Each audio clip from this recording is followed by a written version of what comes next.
Selamat pagi, salam sejahtera. Ulasan kali ini amat menarik perhatian saya. Sanusi di Kedah sepatutnya mengambil iktibar ini. Apabila Sanusi dinasihati supaya berhenti berbalah dengan kerajaan persekutuan. Kerana menurut laporan ini, ianya akan merugikan beliau sendiri. Menteri Besar Datuk Seri Muhammad Sanusi Maknor perlu berhenti berbalah dengan kerajaan persekutuan bagi mewujudkan hubungan lebih baik antara kedua-dua pihak.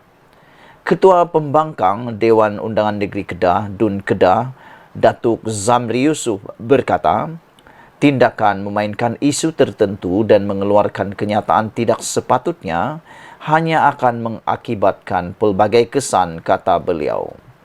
Jelasnya lagi, paling terkesan sekiranya hubungan kerajaan negeri dengan kerajaan persekutuan tercejas adalah rakyat Kedah sendiri. Saya amat setuju dengan apa yang dinyatakan oleh pemimpin ini.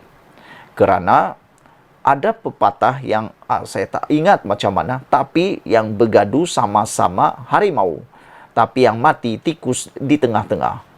Bayangkan saja, perbalahan antara Sanusi dan juga persekutuan, khususnya Perdana Menteri Anwar Ibrahim, boleh mengakibatkan rakyat Kedah mengalami kerugian. Ego antara pemimpin, khususnya Sanusi Maknor, akan menyebabkan kerugian besar kepada negeri Kedah dan juga rakyat Kedah itu sendiri. Kerjasama yang baik antara kerajaan negeri dan kerajaan persekutuan harus berjalan lancar bagi memastikan Kedah menerima manfaat daripada kerajaan persekutuan. Sikap beliau yang suka berbalah mungkin memberi keuntungan politik buat dirinya kerana mendapat sokongan rakyat. Tetapi dengan kelemahan sikapnya yang suka bergaduh, ia akan merugikan rakyat Kedah sendiri, katanya pada sidang media selepas sidang DUN Kedah di sini hari ini.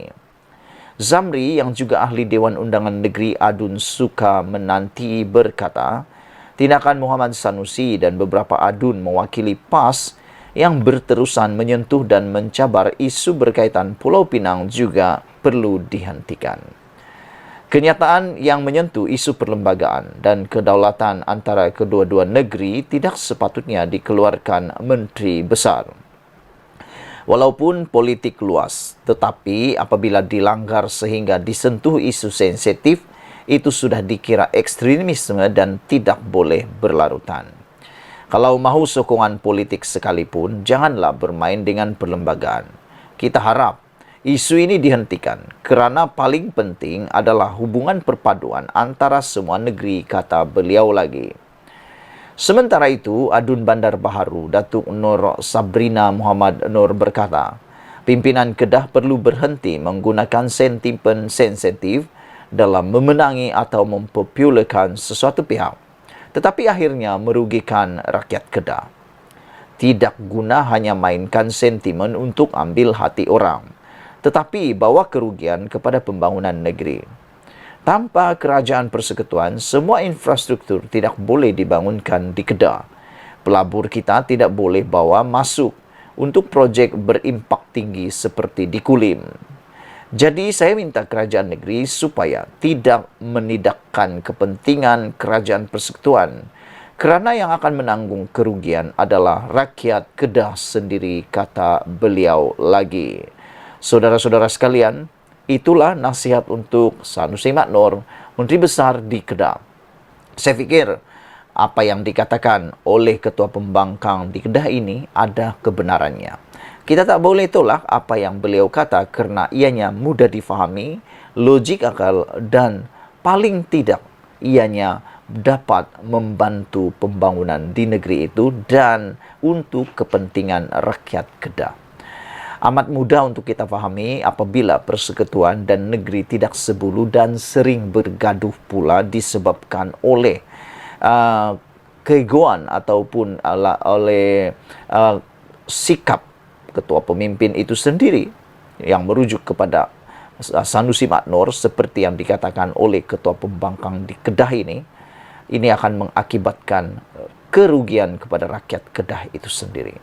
Jadi adalah lebih baik Sanusi mula memikirkan kepentingan rakyat Kedah itu sendiri dengan menghentikan berbalah dengan kerajaan persekutuan. Anda setuju dengan saya? Sekiranya Anda setuju dengan saya, sila tinggalkan komen Anda.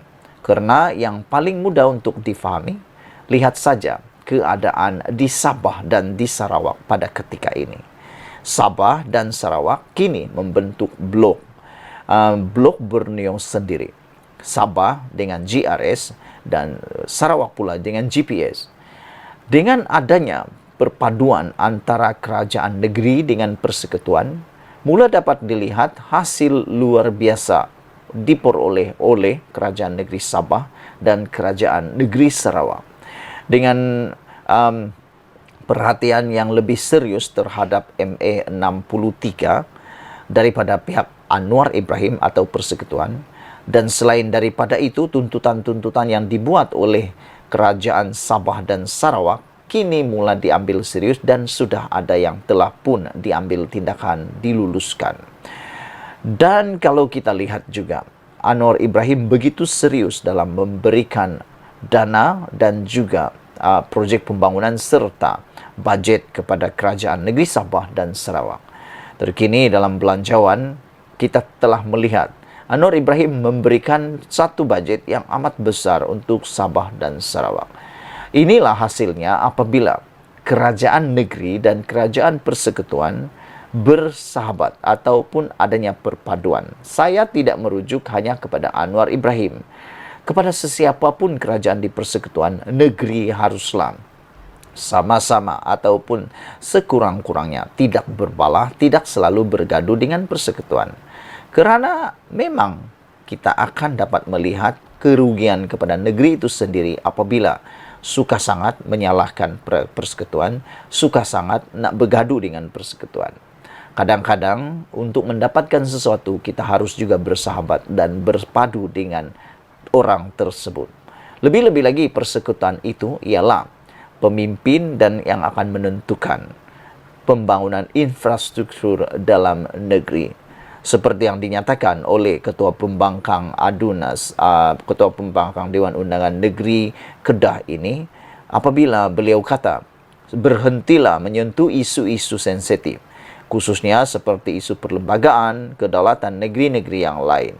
Selain daripada itu, beliau juga mengatakan bahawa perlu dihentikan perkara-perkara yang menyebabkan isu sensitif pergaduhan antara persekutuan dan negeri. Kerana yang lebih penting daripada segala-galanya ialah kepentingan perpaduan antara semua negeri dan juga untuk rakyat itu sendiri. Sekian dulu untuk kali ini. Jangan lupa tinggalkan komen Anda, tekan butang subscribe. Kita jumpa lagi. Bye-bye.